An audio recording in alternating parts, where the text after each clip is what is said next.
sera glorifié et que vous serez mes disciples.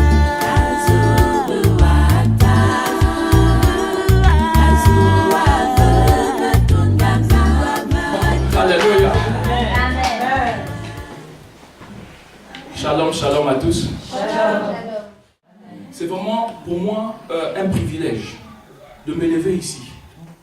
Je ne mérite rien de plus que quelqu'un ici. Mais c'est une grâce. Et je vois cela comme une grâce véritable. Alléluia. Dieu a préparé des choses. Alléluia. Amen. Vous savez, c'est Dieu qui remplit la bouche. Et il dit, ouvre ta bouche et je parlerai. Amen. Alléluia. Amen. Ok, est-ce qu'on peut rentrer dans la parole? Amen. Amen. Est-ce qu'on peut ouvrir la Bible dans le livre de Jean? Jean 15 à partir du verset 8. La Bible dit ceci. Si vous portez beaucoup de fruits, c'est ainsi que mon Père sera glorifié et que vous serez mes disciples.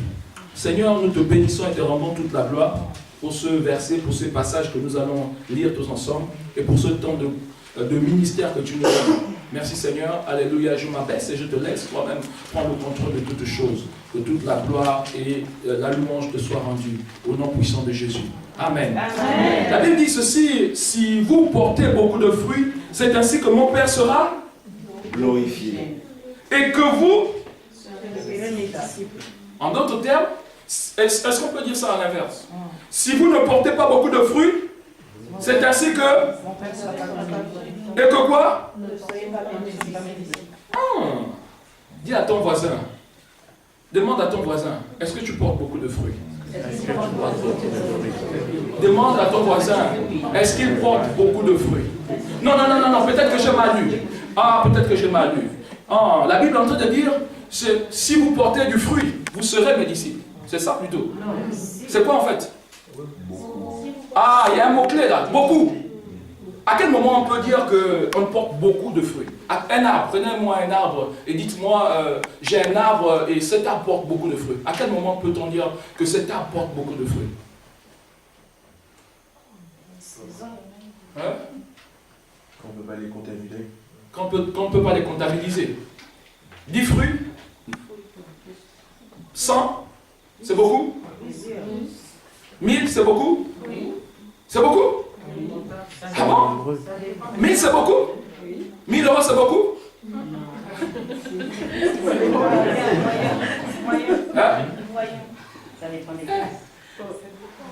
Pasteur Gérard, il faut casser un peu les mentalités ici. À quel moment c'est beaucoup? On ne peut pas les compter. Incontable. 100? 200? 1 million? 2 millions? 3 millions? Des milliards. Des milliards? À quel moment c'est beaucoup? Ok, quel type de fruit tu portes aujourd'hui? Tu as amené une personne à Jésus-Christ? Ça c'est un type de fruit, n'est-ce pas? Une personne? C'est bien? C'est beaucoup? À ce titre, tu es disciple? En fait, finalement, vous allez comprendre que beaucoup de personnes ne sont pas disciples. Beaucoup de personnes sont fils et filles de Dieu. Est-ce que tu es disciple de Jésus? Est-ce que tu es disciple? Qui est disciple de Jésus ici? Les bras ont du mal à se lever. Oh, merci Seigneur. Si les bras commencent à avoir du mal à se lever, c'est que là, vous commencez à comprendre que vous devez porter beaucoup de fruits. Une âme sauvée? 2? Toi? Oh, je suis chrétien, je suis disciple de Jésus. 10? 20? 100? 1000? 1 million? Beaucoup. Non, je m'ai lu la Bible, il faut qu'on reprenne. Si vous portez quoi? J'ai bien lu alors. Beaucoup de fruits. Le fruit de la sanctification? Oui, ça existe aussi. Vous ne marchez pas dans le péché? Gloire à Dieu. Amen. La Bible parle du fruit de l'esprit dans le livre de Galates. Vous avez des excellents enseignants ici. Je ne vais pas rentrer dans beaucoup de choses, mais ils vont venir rajuster ou ajouter ultérieurement. Alléluia. Parce que j'ai une direction. Mais, posez-vous la question. Posez-vous la question. Beaucoup. À quel moment c'est beaucoup? À quel moment vous aurez porté beaucoup de fruits? Vous, sur cette terre. En gagnant 1000 euros par mois, parce que aussi le salaire, c'est un fruit, n'est-ce pas? 1000 euros par mois, le SMIC. Oh non, non, non, non, non, je suis allé très loin. RSA. 600 euros par mois, 620, je ne sais pas combien. Il y en a qui connaissent, dites-nous le chiffre. Et puis derrière, on va savoir que vous devez payer les 10% pour la dîme. Dites-nous le chiffre. À quel moment vous portez beaucoup de fruits? RSA? Chômage?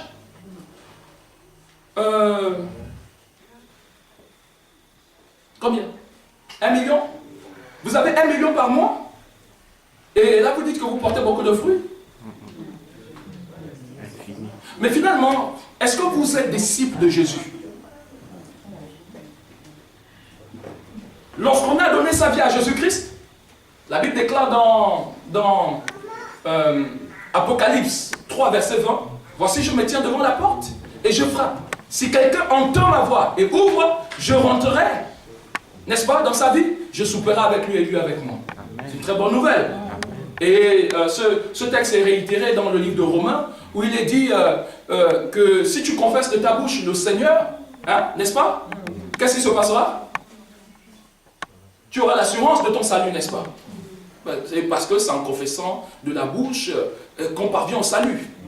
Et c'est en croyant du cœur qu'on parvient à quoi? À la justice. Donc, ok, tu as donné ta vie à Jésus-Christ. La Bible dit dans Jean 1, à partir du verset 12, « Mais à ceux qui l'ont reçu, à ceux qui croient en son nom, la parole, donc Jésus-Christ, a donné le pouvoir de devenir enfants de Dieu, qui sont nés ni de la chair, ni du sang, mais, hein, n'est-ce pas? Mais qui sont nés de Dieu. » Ok, tu es né de Dieu. En fait, il y a beaucoup de nés de Dieu ici. Il y a beaucoup d'enfants ici. Et les enfants, enfin, il y a beaucoup de créatures de Dieu ici. Parce que les créatures de Dieu, écoutez bien, quand on parle de créatures de Dieu, il y a ceux qui ont donné leur vie à Jésus, il y a ceux qui n'ont pas donné leur vie à Jésus. N'est-ce pas? C'est la créature. Donc quand vous allez partout là, vous allez rencontrer des personnes qui sont des créatures de Dieu, mais ils ne sont pas enfants de Dieu. Et il y a une différence encore entre enfants de Dieu et fils de Dieu. Il y a beaucoup de personnes qui sont encore enfants, qui ont besoin qu'on donne un peu plus de lait, et puis plus tard, ils mangeront un peu des os un peu solides et ils pourront prétendre à l'héritage, n'est-ce pas? Et là, on pourra vous qualifier de fils et de filles, parce que vous marcherez, vous observerez la parole de l'Éternel, vous mettrez en application, voici les principes, n'est-ce pas? Ça, vous avez. Mais est-ce que vous êtes disciple de Jésus? J'ai découvert il y a quelques jours qu'il y a plus de 130 000 personnes dans cette ville. Villeurbanne, pas Lyon, Villeurbanne. My God! 130 000! Non. Toi-même, tu peux prendre l'engagement, Seigneur, les 10%. Je vais amener 10% à être sauvé. Ça fait combien? 13 000. Non? À peu près, c'est ça? Mais, vous avez sauvé combien de personnes? Est-ce que vous êtes sûr que vous êtes disciple de Jésus? Si vous voulez devenir disciple de Jésus, Jésus vous regarde à vos fruits, au nombre du fruit et à la qualité des fruits. Parce que vous pouvez avoir des fruits, mais est-ce que ces fruits sont arrivés à maturité? Est-ce que ces fruits sont mûrs ou grignotés par des rongeurs, par des insectes? Quelle qualité de fruits vous avez? Ah, il y a un silence dans la salle. Il y en a qui disent, mais non, mais moi je suis disciple de Jésus. Oui. Je prophétise dans le nom puissant de Jésus que tu deviennes disciple de Christ maintenant. Amen. Cette prophétie-là doit te alimenter des moteurs dans ton pied. Tu dois maintenant avoir le zèle de l'évangile. Le zèle de démontrer. La Bible dit dans le livre de Actes 1, à partir du verset 8, quoi? Qu'est-ce qui se passera? Vous recevrez le Saint-Esprit. Mais vous recevrez une puissance. Après que le Saint-Esprit soit descendu, et vous serez mes témoins. Où? En Judée, en Samarie, en Jérusalem, et jusqu'aux extrémités de la terre. Mais quel témoignage rends-tu? Quel est ton témoignage? Et d'ailleurs, qui est capable de recevoir ton témoignage? Je vais te choquer. Non mais, est-ce qu'on peut parler un peu en vérité? Hein? Il faut qu'on parle, qu'on vous dise des choses. Qu'on enfonce, qu'on touche là où il faut, afin que vous preniez conscience de votre état. Beaucoup de personnes vont périr à la fin du temps. Si ces personnes n'ont pas entendu ces avertissements, nous sommes nés et créés pour porter du fruit. Et on nous jugera au nombre de fruits. Et qui est capable, et remarquez, les personnes à qui vous témoignez, ce sont des personnes qui sont très souvent dans la même catégorie sociale, sinon dans les mêmes difficultés que vous. Je peux reprendre ça? Très souvent, votre témoignage, vous n'allez pas plus loin. Vous n'arrivez même pas à témoigner. Est-ce que vous pouvez témoigner à un maire de la ville? De qui est Jésus-Christ? Un préfet. Oh, si je commence là, ils vont envoyer des policiers. Est-ce que vous pouvez témoigner? Vous allez témoigner très souvent à des personnes de même catégorie sociale que vous. Alors qu'on dit, jusqu'aux extrémités de la terre, tout le monde a besoin de recevoir le témoignage de Jésus-Christ. Mais vous savez pourquoi vous n'arrivez pas à aller plus loin? Même dans votre famille, dans votre propre famille, on est allé très loin là, allez, on revient dans la famille. Vous n'arrivez pas à témoigner partout. Pourquoi? Parce que déjà, on regarde votre comportement, votre caractère, on regarde votre discipline, on regarde les fruits que vous portez. Et ces fruits qualifient qui vous êtes réellement. Et on s'aperçoit en fait que vous n'avez pas de bons fruits. Comment vous allez dire à une personne, allons dans cette route si vous êtes aveugle? Ah tiens, on dit dans le royaume des aveugles, les bornes sont... Ouais, c'est ça. Mais même ça, même le fait d'être borne, vous ne l'avez pas. Est-ce que vous comprenez? On ne peut pas vous suivre parce que vous ne portez pas de bons fruits. Et en plus, quand je dis de bons fruits, de fruits de qualité. Mais en plus, vous ne portez pas beaucoup de fruits. Quand tu commences à porter du fruit dans ta famille, on voit, on regarde, on dit, ah, un jour, ce gars-là, c'était un grand voleur du quartier. Ce gars-là, c'était un grand tricheur. Ce gars-là, c'était un grand mendiant. Ce gars-là, c'était un grand... J'ai dit gars, ça peut être aussi cette fille, n'est-ce pas? Oui, et vice-versa. Oui, cette personne-là était dans telle situation. Hein? Elle montait, cette personne-là était dans la pauvreté. Ça, c'est le point A.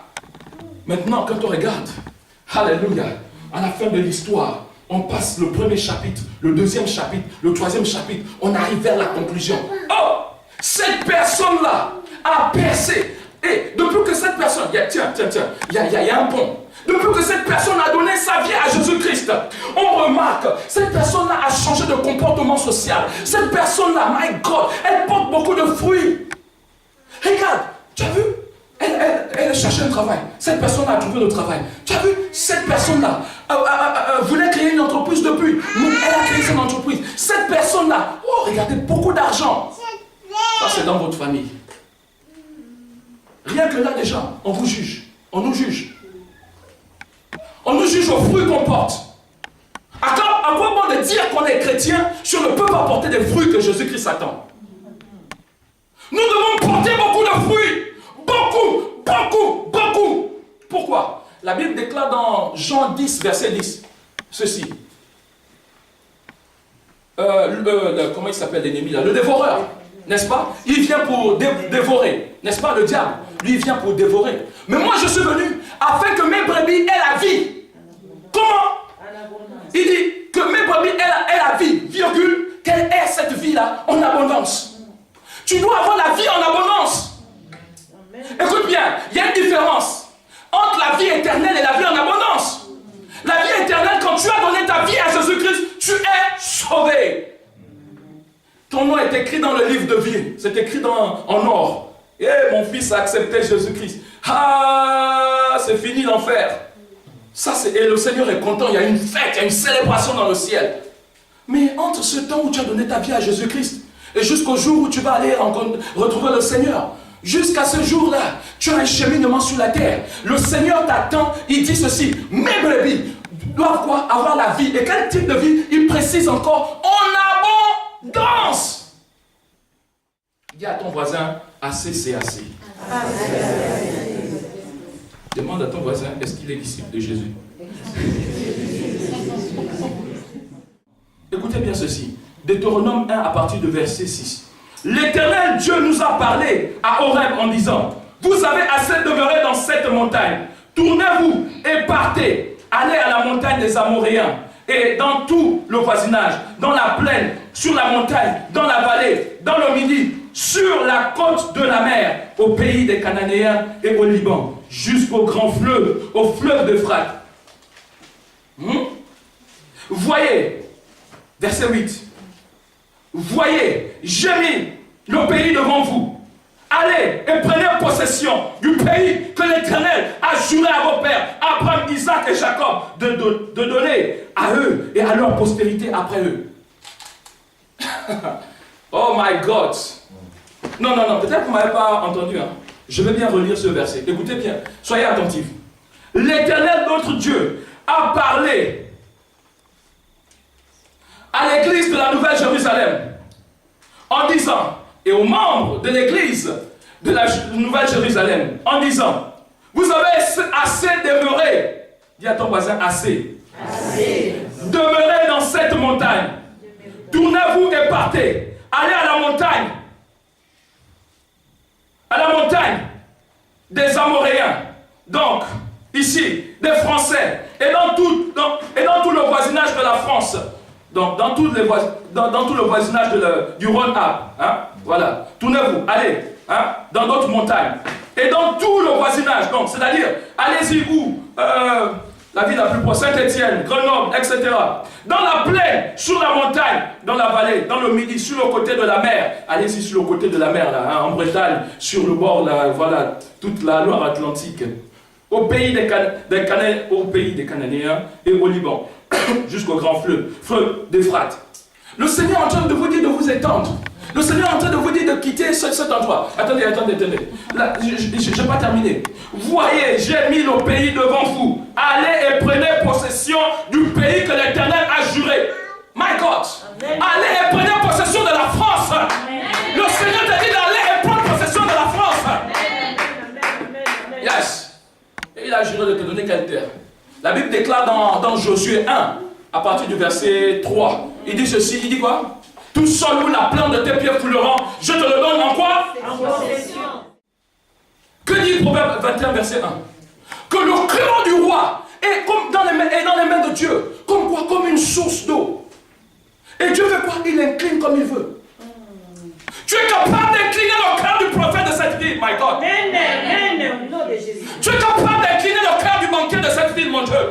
Tu es capable d'incliner le cœur du maire de cette ville. Parce que tu es à l'image et la ressemblance de Dieu. Dieu nous appelle à dominer. Amen. Dieu nous appelle à quoi? À conquérir. Nous sommes dans l'année de la conquête. Et nous devons conquérir. Amen. Nous ne devons pas pleurnicher. Voyez, on vous dit ici que pour porter du fruit, pour être disciple, il faut porter beaucoup de fruits. Mais le problème, c'est que vous passez du temps à, j'ai entendu plateau, quoi, c'est ça? Vous passez du temps, blablabla, gna gna gna gna gna, blablabla, et après vous chantez blablabla, gna gna gna. Vous passez du temps dans ces choses, blablabla, gna gna gna. Hein? Ces choses qui ne vous avancent à rien. Vous perdez le temps dans ces choses. Vous devez être à la page de tout ce qui se passe dans même les églises de la ville. Vous devez être à la page de tout ce qui se passe dans la ville. Vous devez être à la page pour, non pas dans le but de faire avancer les choses, mais blablabla, gna gna gna. Mais un jour viendra. Et ce jour, dit le Seigneur, quand je viendrai, il y aura des grincements dedans. Yes. Ce jour-là, il vous dira, blablabla, gna gna gna, que faisiez-vous au temps chaud? Que faisiez-vous au mois d'avril? Blablabla, gna gna gna. Est-ce que c'est écrit dans ma parole? Vous allez dire, non, je faisais juste un peu seulement. Eh bien, dansez maintenant. Vous devez sortir de ces choses-là. Je suis en train de dire, vous devez sortir de tout ce qui vous empêche de rentrer en possession, my God. Écoute-moi bien, même si ça doit être douloureux, de m'éloigner de mes amis, des proches que je veux m'abstenir de rentrer dans n'importe quoi parce que j'ai une destinée et le temps est précieux, mon Dieu. Amen. Le temps est précieux. Au lieu de perdre le choses, my God, devant la télé. BFM TV, télé en boucle. Depuis le matin jusqu'au soir. Attentat à tel endroit. 10 minutes après, le même truc revient. Tu es toujours là. Ah bon? Et tu te tournes toujours à chaque fois que ça revient. Mais quand tu dois changer, tu dois... Oh my God. Il y a des choses. Hein. Non mais, tu dois passer... Non, il faut que je revienne sur le verset plus haut. L'Éternel, notre Dieu, nous a parlé à Horeb en disant, vous avez assez demeuré dans cette montagne. Le Seigneur dit que tu as assez demeuré dans cette montagne.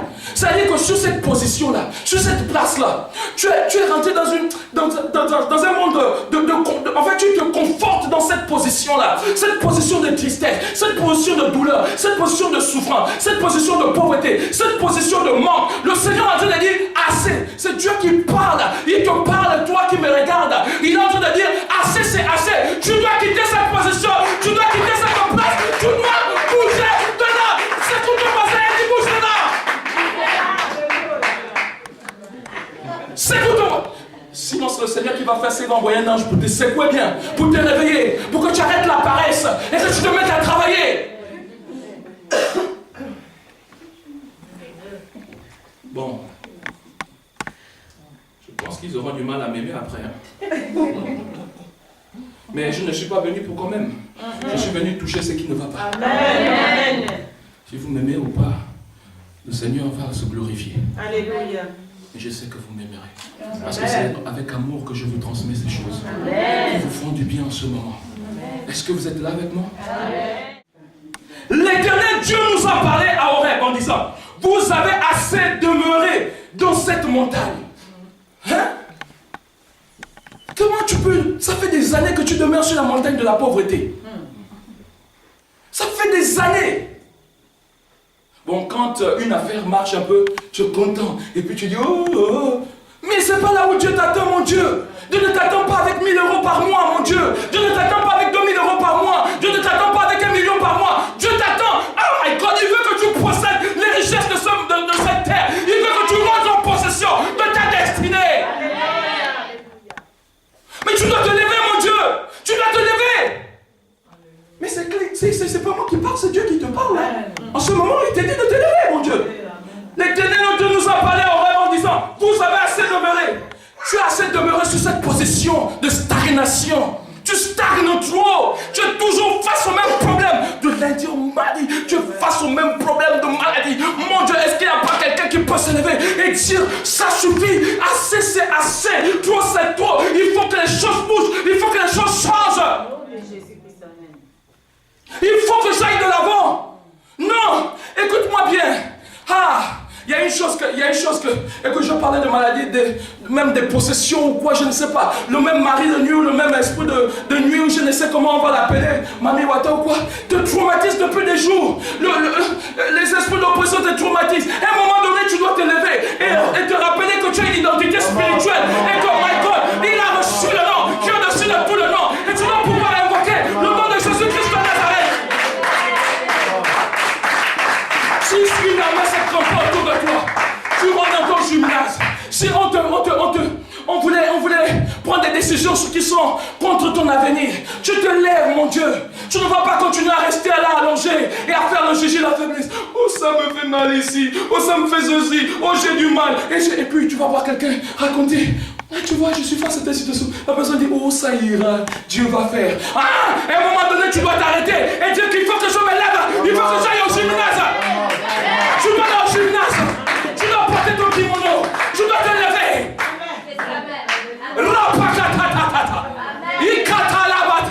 Ils sont dans quoi tu poids et tu les mitrailles. Mon Dieu, tu dois te lever. Tu dois pouvoir te lever. Tu ne dois plus rester dans cette posture et te conforter dans la douleur, et te conforter dans le manque, et te conforter dans tes carences. Amen. Non! Dis à ton voisin, assez, c'est assez. Il faut que ça bouge. Partez de cette montagne-là. Tu ne peux plus rester sur cette position. Tu es longtemps resté sur cette position. Sur la montagne, tu as tourné, tu as fait le tour de la ville. On t'appelle même le maire de la ville. Parce que tu connais toutes les rues. Quand un nouvel habitant vient s'installer dans le quartier, tu connais. Mais ta vie est toujours pareille. Tu vois un habitant venir, il s'enrichit, après il part. Toi, tu es toujours dans la même position. Et c'est toujours le même projet là que tu as au-dedans de toi. Mais ce projet-là, on ne sait pas pourquoi tu ne veux pas l'accomplir. En fait, je comprends pourquoi. C'est parce que tu n'es pas une personne de vision. Parce que si tu as une vision, cette vision, quoi que ce soit, si elle est communiquée par Dieu, elle s'accomplira certainement, certainement, certainement. Amen. La Bible dit dans Habakkuk 2, il dit grave les écrits, grave la vision sur les tables, afin qu'on lise cela couramment. Car c'est une prophétie qui court vers son terme. Et ça, n'est-ce pas? C'est une prophétie qui marche vers son terme. Cette prophétie s'accomplira. Mais tu dois pouvoir te lever. Tu dois pouvoir dire ça c'est. Écoute, c'est Dieu ici qui dit que ça c'est. Toi-même Dieu est énervé. Tu as fait dépasser la colère de Dieu. C'est-à-dire que même là, vous savez, Dieu, on dit qu'il est lent à la colère. Mais quand Dieu dit assez, là, le basta. Quand il dit basta, quand il est en train de dire basta. Hein? Enough is enough. Quand tu dis non, ça c'est trop. Hein? Toujours dans les murmures, toujours dans les critiques, toujours dans ces choses. Mais quitte cette montagne, mon Dieu. Et commence à te décider à avancer dans ta vie, à voir les choses avancer dans ta vie. Tu dois pouvoir témoigner aux gens riches de cette ville. Mon Dieu, on est dans un territoire où il y a des bourgeois. Tu dois pouvoir te lever et dire, s'ils ont pu avoir cette voiture-là de luxe, moi si je l'aurais, mon Dieu. Et tu te lèves et tu vas la prendre. Pourquoi ce sont eux qui vont avoir de bonnes voitures et toi tu as toujours des voitures au Burkina Faso on appelle ça Paris au revoir. C'est ça, bye bye Paris. Et c'est cette voiture là que tu vas avoir. Non, mon Dieu, tu dois pouvoir te lever. Pourquoi eux ils ont des voitures neuves et toi tu as des bye bye au revoir?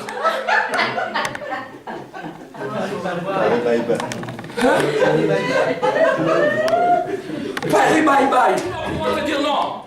C'est pas possible. Ma vie doit être transformée. Je ne dois pas marcher dans la médiocrité. Et vous savez bien que tout commence par la mentalité. Si tu as une mentalité de pauvreté, tu n'auras que la pauvreté, tu n'attireras que la pauvreté. Et c'est cela ce qui se passe dans le corps de Christ. Pourquoi des gens comme ceux que je connais des personnes, même des membres dans ma famille, qui sont des chrétiens, je vous dis, ils peuvent passer toute une semaine à l'église en train de prier. Mais après, on attend qu'il est malade du palu. Non, même la prière ne chasse pas le paludisme. Après, on attend. Ah, papa, est-ce que tu peux m'envoyer même un euro là pour. Parce que là, les enfants n'ont pas à manger. Hey, mais c'est pas possible. Le même Dieu que tu sers là, c'est le même Dieu que je sers. Mais qu'est-ce qui fait qu'il y a une différence comme ça? Cette différence, c'est parce que tu ne t'es pas encore levé. Tu ne t'es pas encore levé. Tu ne t'es pas encore levé. Ça fait des années que tu nourris des projets dans ta tête. Et en plus de cela, tu as une mentalité de pauvreté. Quand le pasteur va dire, voici un nouveau projet qu'on va faire, qu'est-ce que tu vas dire? Ah, pasteur, on va trouver l'argent là-haut. On va faire confiance à l'Éternel. Dieu va donner. Il est le pourvoyeur. Il secoue la terre et les cieux. Il ébranle les cieux et la terre. Il les secoue violemment. Afin que la richesse descende et tombe dans ta vie. Alléluia. Il dit à moi l'or, à moi l'argent. Alléluia. Mon Dieu. Mais comment tu peux servir un Dieu qui dit qu'il a l'argent et tu n'as pas d'argent? Découvert, c'est toi qui autorises le découvert financier. À cause de ta folie. Excusez-moi, peuple de Dieu. C'est trop choquant comme ça. Mais je précise de quelle folie il s'agit. Quand on dit solde, les soldes, Marco, ma copine, c'est les soldes. C'est les soldes. Je ne sais pas qu'est-ce qu'il y a derrière ce mot solde là. Solde, ça veut dire quoi? Écoutez-moi bien, je vous donne ça en langage économie. Solde, ça veut dire quoi? Augmenter, diminuer, augmenter. Mais oui, tu as soldé, tu as fait quoi? On t'a tiré, on t'a pillé le peu que tu avais dans ton compte bancaire. On t'a pillé le peu d'argent là. Pourquoi? Parce que tu vas acheter le même sac que tu avais acheté la semaine dernière. Comme c'est les soldes, il faut que tu soldes des soldes. Tu as eu quoi des soldes? Ah, moi j'ai eu un manteau. Maintenant quand tu viens regarder ta garde-robe, le manteau là, tu l'avais déjà eu là il y a 2 ans. Mais il y a un problème de... C'est pourquoi j'appelle ça la folie. J'ai envie de dire même la schizophrénie, quasiment. Mais il y a un problème dans le mental. Mais tu peux... Et ce qui est curieux dans tout ça, Quand le pasteur va dire, c'est le moment des offrandes, répondez avec moi, c'est le moment de la bénédiction. C'est le moment des offrandes. C'est le moment de la bénédiction. Mais dites-le avec conviction. C'est le moment des offrandes. C'est le moment de la bénédiction. Mais dites-le, mon Dieu, mais dites-le avec plus de conviction. C'est le moment des offrandes. C'est le moment de la bénédiction. C'est le moment de la bénédiction.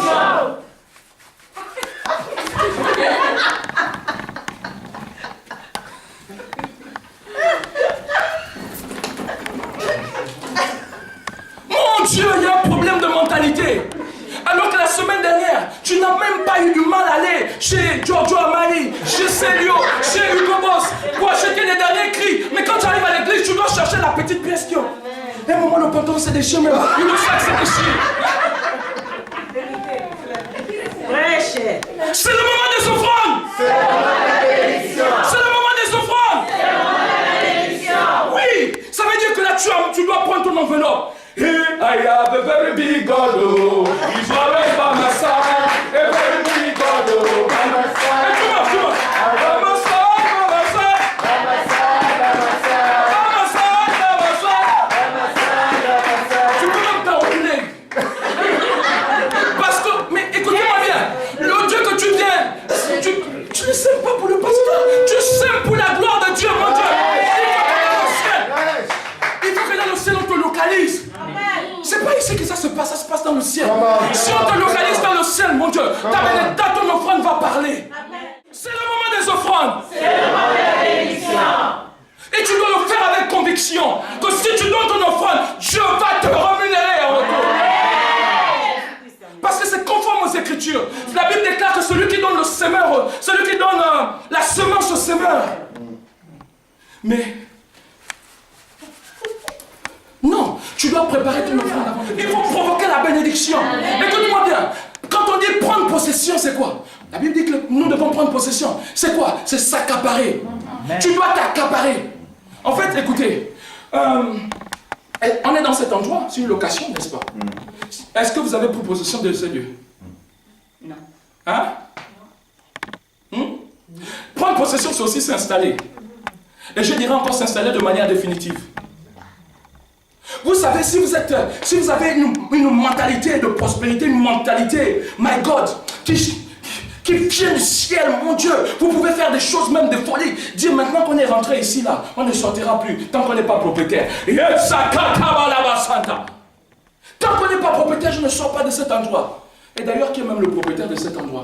Viens me montrer à combien tu as investi. Parce que nous, on va récupérer ça, parce que nous, on doit refaire le louer pour d'autres assemblées pour que le corps de Christ évolue et avance. Le royaume avance. Alléluia. Mais le problème, tu ne peux même pas avoir cette mentalité, parce que tu ne penses qu'à toi-même. Mes enfants vont manger quoi? C'est à ça que tu penses. Donc tu es encore, tu picornes en bas. Tu n'as pas la vision de l'aigle. L'aigle voit les choses au loin. Il peut dire, ah, Katabaroche, il y a une tempête. Et vous savez le comportement de l'aigle face à la tempête. Quand il y a une tempête, l'aigle prend l'élan.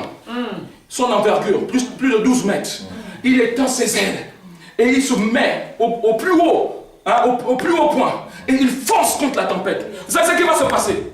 Vous pouvez imaginer que peut-être la tempête va le frapper et puis l'aigle va tomber. Jamais. Il sait une chose. Ce qui va le propulser, c'est cette tempête. Je suis en train de te dire, la tempête qu'il y a dans ta vie, si tu as les ailes de l'aigle, si tu as l'envergure de l'aigle, si tu as la vision de l'aigle, cette tempête ne pourra pas te... Cette tempête ne pourra pas te détruire. Cette tempête ne pourra pas te détruire. Tu perdras ma côte. Ça va te propulser encore plus à des hauteurs. La situation que tu es en train de vivre en ce moment-là, cette situation n'est pas pour te détruire. Tu ne mourras pas de cette situation-là. Tu ne mourras pas de cela. Amen. Le Seigneur te dit aujourd'hui même, tu ne mourras pas de ça. Amen. Jamais, jamais. Tu vivras. Écoute-moi bien aimé. Il faudrait que tu passes à un autre niveau. Je suis venu te faire accoucher. La Bible dit prendre possession, c'est quoi? On ne prend possession que très souvent dans un autre contexte, c'est quand on s'est récupéré ce qui était de droit. Ma Bible me dit que tu es béni. Deutéronome 28, on l'a lu vendredi. Deutéronome dit que la bénédiction te poursuivra. La bénédiction te localisera. La bénédiction, ça dit que tu pourras te cacher, on l'a défini. My God, la bénédiction, quand elle frappe à ta porte, elle doit rentrer et s'installer. Mais est-ce que toi, tu prends possession? Est-ce que tu récupères? La Bible déclare que dans les derniers temps, là, le royaume de Dieu est forcé. Ce sont les violents qui s'en emparent. Vous savez, prendre possession, c'est prendre par violence. Amen. Tu dois prendre par violence ce qui t'est dû. Amen. Tu es dans la terre où coule le lait et le miel. Tu ne dois plus avoir cette vie que tu as aujourd'hui. Une vie de médiocrité. C'est pas possible. Refuse cela. Refuse ça. Lève-toi. Monte ton entreprise. Je suis venu t'encourager. Avant la fin de ce mois, je prophétise. Ton entreprise sortira de terre. Au nom puissant de Jésus. Je prophétise. My God. C'est un principe spirituel. Le corps pour être à demain. Il a besoin que demain arrive. Vous êtes d'accord avec moi? Aujourd'hui c'est dimanche. Demain c'est lundi. Si la nuit là ne passe pas, nous ne serons jamais à demain. Je parle du corps. Mais nous ne sommes pas faits que de corps. Nous sommes faits de corps, âme et esprit. Corps, âme et esprit pour remonter. Parce qu'il y a un ordre bien précis. Très souvent les gens ils ont l'âme devant. Ils sont tellement charnels. Quand on dit allons danser, oh où c'est? À la boîte de nuit là, on y va. On va perdre son... Quand on finit de donner son argent d'entrée, on paye à boire, on paye machin, et après on dit, mais Seigneur, je te prie depuis des années, mais ma vie ne change pas. C'est ta mentalité qui te pousse à dépenser ce que tu as. Au lieu de venir emmener dans la maison du Seigneur, tu préfères aller donner aux gens du monde. J'ai rien contre, hein, que tu ailles donner aux gens du monde. Mais, wise, la sagesse doit t'enseigner et te dire que... mon investissement, mon argent doit devenir mon euro dépensé doit être un euro investi. Là, je rentre dans les principes de l'économie. Un euro investi, un euro dépensé, c'est un euro investi. Mais tu investis ton euro où? Dans les gens qui après font des incantations, ils appellent les marabouts, ils appellent les voyants pour faire des incantations pour que quand les gens dansent, les démons peuvent danser avec eux. C'est ça? C'est là où tu veux vraiment investir ton argent. Et après, tu viens voir le pasteur. Depuis que je donne ma dîme, j'ai du mal. Mais oui, c'est normal. Parce que depuis que tu donnes ta dîme, en réalité même déjà tu ne donnes pas ta dîme. Mais en plus de cela, tu investis ton argent sur des terres qui ne produisent pas. Sur ces terres, il y a des épines, il y a des ronces. Ta semence, un rongeur arrive, il dévore. Et c'est fini. Alors que si tu donnes véritablement ta dîme, la Bible déclare dans Malachie qu'il menacera le dévoreur. Ça veut dire que c'est quoi le dévoreur ici? Quand tu as un peu d'argent, même le salaire comme ça qui arrive le mois, tu remarques maintenant, tu appelles par-ci par-là, oh, l'enfant est malade, ou oh, envoyer l'argent, oh, il y a telle situation, telle situation. Mais c'est ça, quand tu donnes ta dîme au Seigneur, Dieu protège et sécurise ton atmosphère. Il n'y aura pas de malade ce mois-là. Parce qu'il faut que tu fasses quelque chose avec ton argent. Bon, et après, tu vas faire quoi avec? C'est que tu reçois te servent à payer des factures. Mon Dieu, il faut que tu passes à un autre niveau alors. C'est pas avec cet argent que tu reçois chaque fin du mois que tu seras riche. C'est pas possible. Il faut que tu t'élèves. Crée ton entreprise. Lève-toi et crée ton entreprise. Oh mais pasteur, comment tu peux me dire de créer mon entreprise alors que je n'ai pas d'argent? C'est ça que tu dis depuis des années. Mais l'argent là, tu as vu ça où? Moi, je connais un principe. Tu peux commencer à 0 €. Moi, j'ai commencé avec 0 €. Et tout commence par 0. Commencez à compter. Vous commencez à compter 1, 2. Non, il y a d'abord 0. La Bible dit au commencement, la terre était comme Dieu, qui se mouvait au-dessus des ténèbres, n'est-ce pas? Et quand Dieu a dit que la lumière soit, la lumière fut. Oui. Est-ce que vous comprenez un peu, bien-aimé? On peut commencer à 0 €. Vous, les femmes, vous faites les tresses. Mais vous voulez, le problème avec la mentalité de pauvreté, hein, c'est que vous voulez gagner tout de suite devenir millionnaire quand vous avez commencé. Vous n'avez pas une vision à long terme. Quelqu'un qui a ce que j'appelle, qui a la mentalité ouais, on peut dire, oui, la mentalité de prospérité, quelqu'un qui voit des choses grandes. Le problème avec vous, c'est que vous voulez gagner de suite. Vous voulez en fait être au même titre que, allez, tu fais les tresses.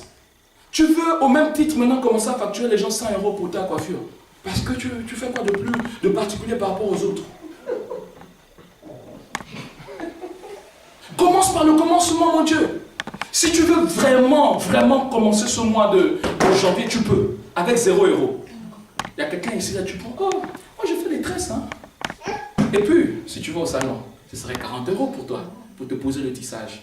Mais moi, je peux te poser ça à 5 euros. Il y a quelqu'un qui a déjà dit 5 euros. Mes doigts, mon temps. Mais au prorata, je fais exprès de descendre si bas. Mais au prorata, quand tu compares le temps que tu passes à regarder la télévision, le temps que tu passes à crier sur tes enfants, le temps que tu passes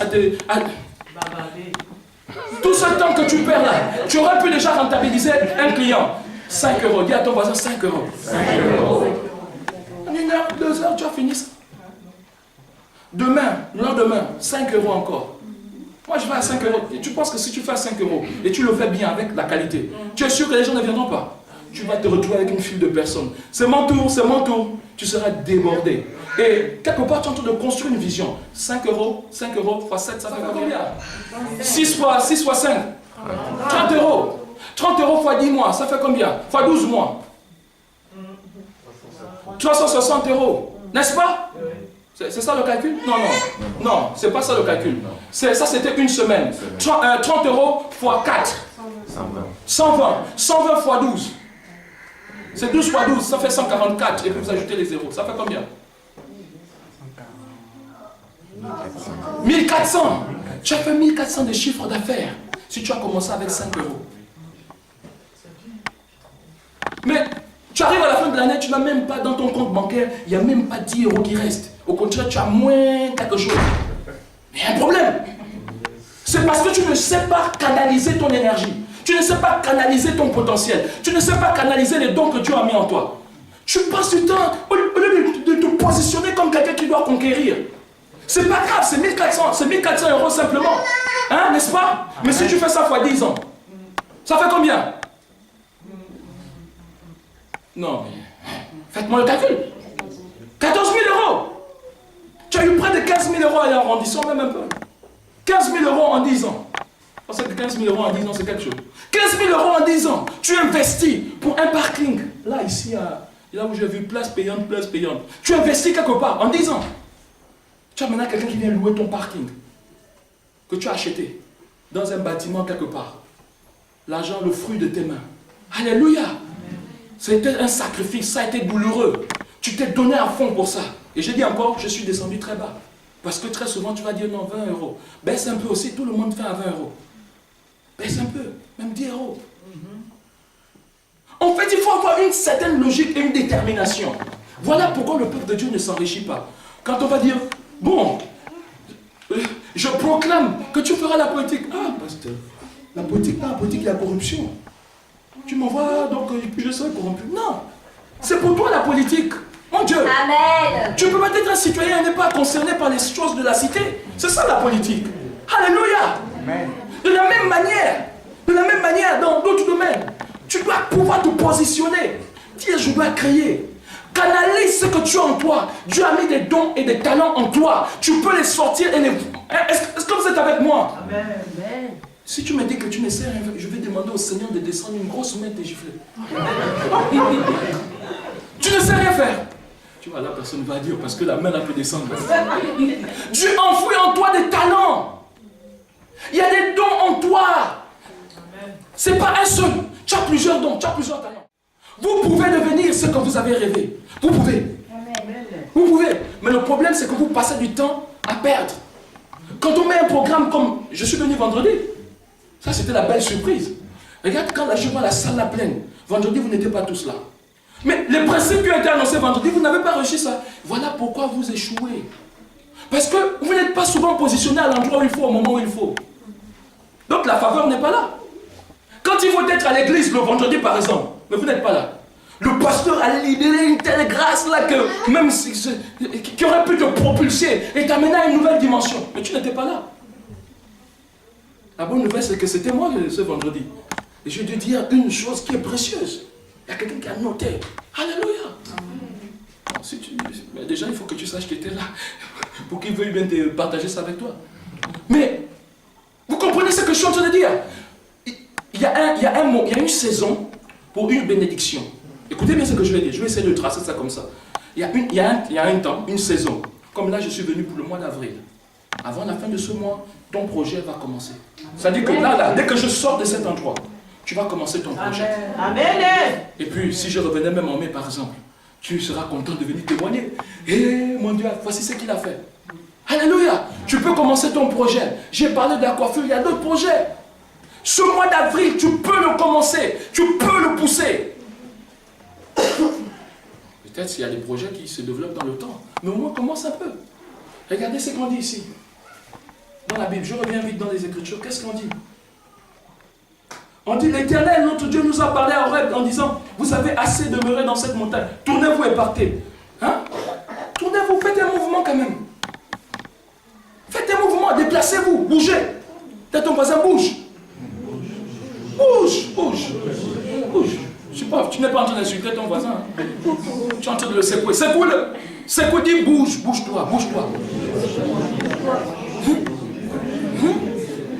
Mais c'est que je suis en train de dire, ne vous limitez pas par quoi que ce soit. Ne trouvez pas des prétextes pour ne pas vous lever. Levez-vous et allez en action. Mon Dieu, cette vie qui a des potentialités. Le Seigneur peut me montrer que là, là, vous pouvez devenir millionnaire, mon Dieu. Si j'étais ici, je devais déjà avoir un marché là-bas. Vous pouvez. Amen. Vous allez commencer à venir ici. Oh, pasteur, donc j'ai une nouvelle idée. Mais l'idée, en fait, ton idée là, c'est juste là. Non, ne picore pas là, comme ça. Tu n'es pas une poule, tu es un aigle. Vois-moi. Alléluia. Dans ton quartier, dans ton immeuble, il y a des personnes. Hein, tu as fait des études ou tu as atteint un certain niveau. Mais tu peux enseigner. Il y a des enfants là qui sont là, qui se... Oui, on a vu ça, n'est-ce pas? Des enfants qui n'ont même pas d'encadrement. Mais crée une activité pour encadrer ces enfants quand ils jouent dans la cour. Parce qu'on a vu des enfants qui se baladaient. Ils voient même la voiture, ils s'en foutent. Mais ces personnes, ces enfants ont besoin d'encadrement. Écoutez, chers parents, bon, oui, on vous... Bon, écoutez, moi j'ai une petite activité là. En fait, je peux protéger votre enfant quand il est sous la cour. Mais attends, vous avez besoin de moi pour vous inspirer ces idées? Marchez, Dieu va ouvrir vos yeux. Il y a beaucoup de choses à faire ici, mon Dieu. Il y a beaucoup de choses à faire. Vous pouvez devenir ce que vous avez rêvé. Comment? En vous levant. Et en passant en action. Ce mois d'avril, nous allons nous lever tous. Ce mois d'avril, vous pouvez vous lever, bien-aimés. Ce mois d'avril, passez à l'action. Prenez possession de la terre. Prenez possession. Je ne sais pas quel est ton projet. Je ne sais pas quelle est ton activité. Je ne sais pas ce que tu attends. Mais Dieu, alléluia, écoute, il n'y a plus donc de condamnation pour ceux qui sont en Jésus-Christ. Qui peut encore te condamner? Je puis tout par celui qui me fortifie. Je puis tout. Je peux tout faire. J'ai la capacité de tout faire. J'ai la puissance pour tout faire. J'ai l'onction pour tout faire. Mon Dieu, tu as reçu le Saint-Esprit de Dieu. Comment tu peux avoir reçu le Saint-Esprit et c'est toujours la même chose? Toujours la même chose, il y a un problème. Change, lève-toi, passe à l'action et commence à témoigner avec tes richesses. Je suis venu t'encourager à témoigner avec tes richesses. Parmi les fruits là, moi je t'encourage à développer. Je ne te dis pas de devenir cupide, parce que la Bible déclare que c'est l'amour de l'argent qui fait quoi? Vous connaissez? L'amour de l'argent fait quoi? C'est la racine de tous les maux. La Bible dit l'amour de l'argent. Je ne vous dis pas d'avoir l'amour de l'argent. La Bible dit recherchez premièrement le royaume des cieux et sa justice, et toute chose vous sera donnée. Mais par contre l'argent, vous savez, vous et moi nous avons besoin d'argent pour que le royaume avance. Vous et moi nous devons passer à une nouvelle dimension, de ne plus penser qu'à l'église en tant que lieu du culte, etc. Il y a de plus grandes choses à faire. Vous et moi nous devons penser à acheter des locaux. Parce que si on achète des locaux, on peut ouvrir une crèche, on peut faire ceci, on peut faire telle activité, on peut mettre une salle de spectacle, on peut mettre du cinéma. Nous devons conquérir le monde. Et Dieu attend. Mon Dieu, mais comment je vois des gens? Je voyais encore ça, j'étais sous le choc, mais un choc positif, sur une rue à Saint-Nazaire. J'ai vu, là, il n'y avait rien. Mais monsieur s'est levé, il a mis un commerce. J'ai dit, oh, mais quand je regarde la personne qui a mis le commerce, je me dis, mais est-ce que vous comprenez ça? Mais attendez, le sang qui coule là, dans tes veines là, hein, et le sang qui coule dans les veines des autres, c'est différent ou pas? La différence, c'est que toi, tu as le sang de Jésus en toi. Amen. Mais comment lui, il peut faire des grandes choses, réaliser des grandes choses? Toi qui es chrétien, qui lis la Bible tous les jours, c'est seulement Korabashanda. Oui, ça c'est bien. Prier en langue, ça c'est ça qui déclenche aussi la prospérité, la croissance et tout et tout. Mais à un moment donné, tu dois te dire non, non, non. J'ai beaucoup prié, maintenant il faut que je passe à l'action. Tu veux avoir un emploi, mais tu ne postules jamais à des offres d'emploi. Ou même tu as peur Pasteur Gérald, ils ne postulent pas parce qu'ils ont peur qu'on les réponde négativement. C'est pourquoi vous ne postulez pas. Ou bien parce que si vous êtes paresseux. Postulez, mon Dieu, postulez. Même cette même entreprise-là qui vous a refusé, là, réécrivez la lettre envoyée. Vous envoyez, vous faites ça à un recruteur. On vous répond négativement, vous renvoyez encore la lettre. Vous dites, moi, c'est ce poste-là. À un moment donné, ils ont un temps de réflexion. Ils vont se dire, non, il y a quelque chose de différent entre lui et les autres. Mon premier stage en France, je l'ai eu parce que j'avais marché sous la pluie. L'entreprise était loin. J'aurais pu me dire, en bon français, oh mais moi, il n'y a pas de taxi, il n'y a pas de bus. Est-ce qu'on peut reprogrammer le rendez-vous? Non, j'ai marché pendant plus de 30 minutes. Je suis allé au rendez-vous. Eux-mêmes, l'entreprise savait que pour arriver ici, là, il n'y a pas de transport et à 7 heures, il n'y a pas de transport. Comment vous avez pu venir? Et en plus, il pleuvait, j'étais mouillé. Je suis venu pour mon poste. Mais vous n'êtes pas déterminé. Et vous voulez conquérir le monde. Non, ça, c'est pas Jésus. C'est pas Jésus que je sers. Le Jésus que je sers, nous devons conquérir. Alléluia. Et j'ai envie de vous dire ceci. N'ayez pas peur. N'ayez pas peur, même si ce sont des géants. Ceux qui combattent avec nous, ceux qui sont pour nous, sont plus grands nombre que ceux qui sont dans le monde. On fait très souvent, quand on va dans la dimension de la conquête, il faut conquérir avec les yeux spirituels. On doit conquérir avec les yeux spirituels ouverts. Parce que si tu n'ouvres pas tes yeux pour voir qu'ils sont nombreux, tu auras peur. Tu as peur de qui? De Goliath? David a vaincu Goliath, c'était un jeune de 12 ans. Il a vaincu le plus grand géant, un papa. Il a vaincu avec une pierre, petite. Cette pierre que les bâtisseurs ont rejetée, qui est devenue la principale de l'angle. Jésus-Christ de Nazareth. Lorsque tu t'appuies sur la présence de Dieu, lorsque tu t'appuies sur la seigneurie de Jésus-Christ, assurément, tu auras la victoire dans ta vie. Amen. Alléluia. Bien-aimé, avril ne passe pas. Je vous challenge, c'est un challenge. Au-delà d'une prophétie, c'est un challenge. Avril ne passe pas. Et ne dis pas, oh, je n'ai pas encore l'âge. Hein, David? Oh, je n'ai pas encore l'âge. Je n'ai pas encore l'âge. J'attends quand j'aurai 18 ans. Oui, je veux faire. En fait, ça, ce message-là, c'est quand Non, c'est maintenant. Avant, fin avril. Tu vas te dire, mais moi, à mon niveau, qu'est-ce que je peux faire? Maman, j'ai une idée. Tiens, est-ce qu'on ne peut pas faire ça? Si, je vais t'aider à faire. Si, tu as de bonnes idées. Je dis, quel que soit l'âge, tu peux faire. Écoutez-moi, il n'y a pas un âge pour devenir prospère.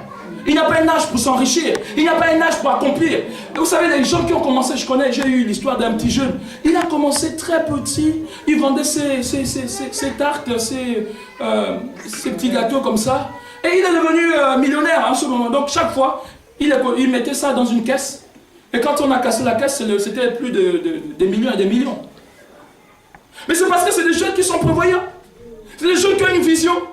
Il n'y a pas un âge pour vous ne devez pas passer à côté de quelque chose. La vision ici vous amènera à développer vos potentialités. La vision vous amènera à grandir et à avoir des grandes choses.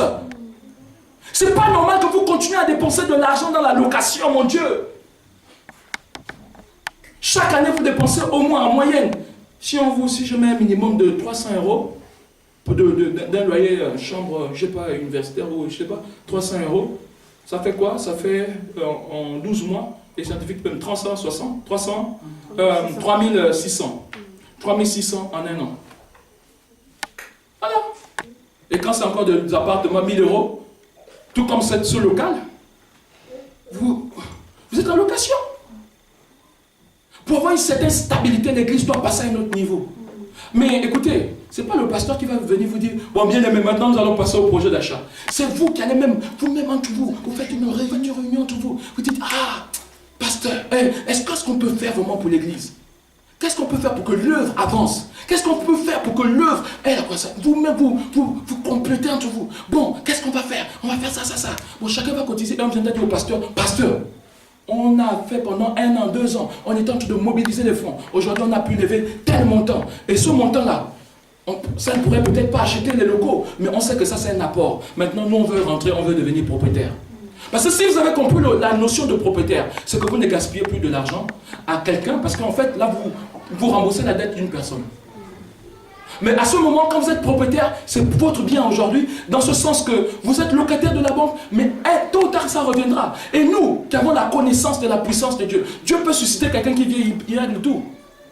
Mais il faut commencer quelque part. Si vous ne commencez pas, si vous-même vous ne vous levez pas, vous ne mettez pas en votre tête, vous ne mettez pas en vous ce zèle de l'évangile, ce zèle de voir l'œuvre agrandir, ne comptez pas sur les pasteurs.